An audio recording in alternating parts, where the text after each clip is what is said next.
Jemaah salat Jumat Masjid Baitur Rahman Jalan Mayor Bismo, Kota Kediri dikejutkan dengan meninggalnya Karmidi, 60, salah satu jamaah saat mendengarkan ceramah khatib Jumat tanggal 27 Agustus tahun 2021.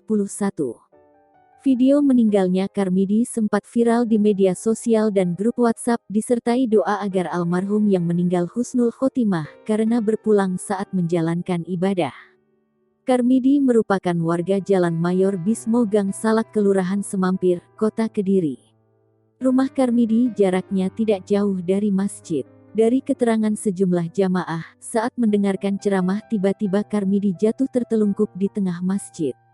Sontak jamaah yang ada di dekatnya sempat dibuat panik. Selanjutnya sejumlah jamaah dan petugas masjid menggotong Karmidi ke serambi masjid. Namun kondisinya sudah lemah dan tak lama kemudian meninggal dunia.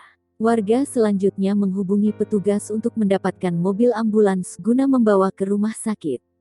Kebetulan mobil ambulans yang pertama kali tiba di lokasi dikemudikan langsung Nur Kamit, Sekretaris Kantor Satpol PP Kota Kediri. Dari keterangan pihak keluarga, Karmidi meninggal karena sakit.